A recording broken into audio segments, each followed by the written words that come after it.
जी की दृढ़ता, हमारे मुख्यमंत्री जी का ये विचार और मेरी टीम ने ये काम करके दिखाया। मुझे इस बात की प्रसन्नता है कि हम देश में पहले राज्य बने जिसने हिंदी में मेडिकल की पढ़ाई शुरू की। हमने किया, हमने सबसे पहले इस बात का विचार किया कि कौन सी किताबें हैं जो पॉपुलर हैं, जिनको बच्चे पढ़ते हैं। हमने कहा हम किताब लिखवाएंगे नहीं, हम जो प्रचलित किताब है उसी को ट्रांसलिटरेट करेंगे। हमने ट्रांसलेशन नहीं करवाया। हमने ये सुनिश्चित किया क्योंकि बात थी कि हमने कहा कि हम अंग्रेजी से लड़ाई नहीं लड़ेंगे। हम ये भी नहीं करेंगे कि हमारा स्टूडेंट, पढ़ने वाला स्टूडेंट है वो इंटरनेशनल जो प्रतिस्पर्धा है उससे बाहर निकले। Providing a platform to learn and understand more. जो हमारे हिंदी भाषी हैं उनको ज्यादा अच्छे से वो लर्न कर सके, ज्यादा अच्छे से समझ सके, उनमें कॉन्फ्लिक्ट नहीं आए, उन्हें आत्मविश्वास रहे। फर्स्ट ईयर सेकेंड ईयर में जो हिंदी भाषी लोग जो नीट क्लियर करता है वो अपने आप में इंटेलिजेंट होता है, उसकी योग्यता का कोई प्रश्न नहीं है, पर वो निश्चित रूप से कॉन्फ्लिक्ट रहता है, वो यही भावना में रहता है। तो हमने ये सुनिश्चित किया, हमने देश भर में जो 16 देश थे उनमें कैसे उनकी मातृभाषा में पढ़ाई होती है उसको स्टडी किया। हमने एक टास्क फोर्स बनाया। टास्क फोर्स बना के हमने ये निश्चित किया कि हम केवल फर्स्ट ईयर की पढ़ाई की किताबों को ही ट्रांसलिटरेट करेंगे, रूपांतरण करेंगे, अनुवाद नहीं किया। हमने कहा हम झगड़े में नहीं पड़ेंगे कि हम रेल को लो पथगामी नहीं करें। हमने कहा ये झगड़े में नहीं पड़ेंगे, प्रचलित नाम यदि स्पाइन है तो स्पाइन बात करेंगे, हमें मेरुदंड लिखने की जरूरत नहीं है।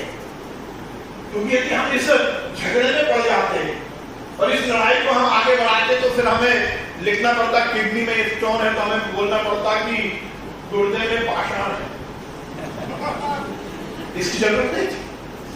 तो हमने जो टेक्निकल शब्द थे उनको परिवर्तित नहीं किया और उनको हमने एज इट इज इंग्लिश में लिखा। बस उसको देवनागरी में लिखा, ब्रैकेट में हमने इंग्लिश में लिखा। मुझे इस बात की प्रसन्नता है कि मेरी टीम ने पूरी तरह से मेहनत करके जो काम 75 साल में नहीं हुआ वो हमने 4 महीने में कर दिखा दिया।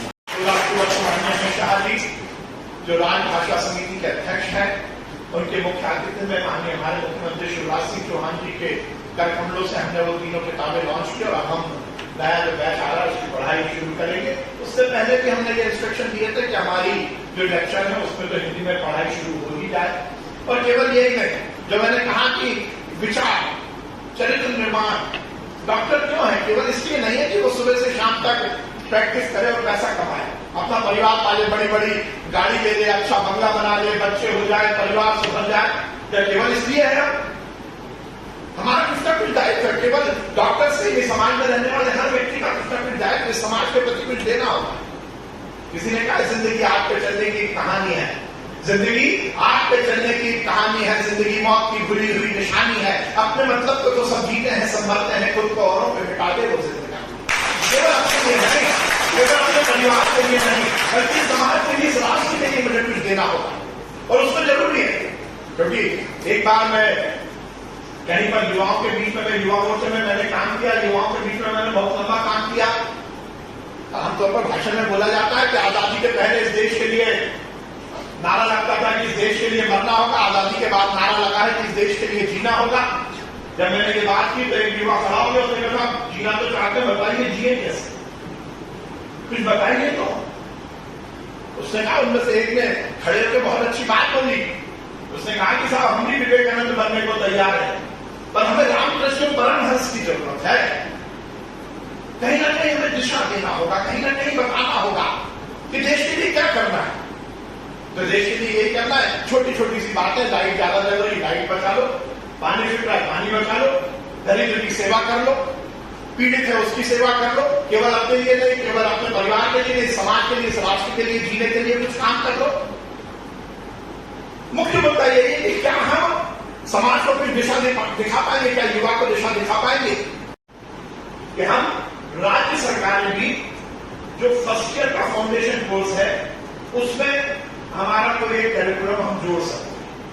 अब ये जैसे ही हमें विंडो मिली, हम तो चाहिए रहते कि कुछ हम कर पाए और उसमें था मूल्य आधारित जीवन। और जैसे ही ये विंडो मुझे देखी, मैंने कहा हम तो अब फाउंडेशन कोर्स अपना डिजाइन करेंगे। और मुझे इस बात की प्रसन्नता है कि मध्य प्रदेश के चिकित्सा शिक्षा विभाग ने अपना फाउंडेशन कोर्स डिजाइन किया और हमने ये विचार किया कि हमारा बनने वाला डॉक्टर डॉक्टर की पढ़ाई तो करेगा ही, और उसके साथ साथ इस समाज के लिए किसने क्या कुछ किया, वो महापुरुष जो हमारे प्रेरणा स्रोत हैं, जो हमारे आगे वाले हिंदुस्तान के भविष्य के नवनिर्माण के लिए जिन्होंने पीढ़ियों को तैयार किया, उनको हम पढ़ाएंगे। और मध्य प्रदेश पहला राज्य है जिसने अपने फाउंडेशन कोर्स के माध्यम से ये निश्चित किया है कि आगे आने वाले समय में हम डॉक्टर हेडगेवार को भी मेडिकल की पढ़ाई में पढ़ाएंगे। हम विवेकानंद को हमने जोड़ा, हमने डॉक्टर अम्बेडकर को जोड़ा, हमने सुश्रुत को जोड़ा, हमने सरदार वल्लभ भाई पटेल को जोड़ा, और वो सब सीबीसी के डॉक्टर, सीबीसी है, सीबीसी मतलब ऐसा नहीं है, उसका पूरा का पूरा जस्टिफिकेशन है। जैसा आप मेडिकल की पढ़ाई में सीबीसी बेस है, वैसे ही हमारा भी है। फाउंडेशन कोर्स भी हमने सीबीसी किया कि मेडिकल के स्टूडेंट को डॉक्टर हेडगेवार को क्यों पढ़ना है, हमने जस्टिफाई किया। विवेकानंद को क्यों पढ़ता है, डॉक्टर अम्बेडकर को क्यों पढ़ना है, उसको विचार आना चाहिए कि समाज में भेदभाव नहीं, जाति नहीं, छुआछूत नहीं, हमने हर चीज को, और हमने वो एक फाउंडेशन कोर्स डिजाइन किया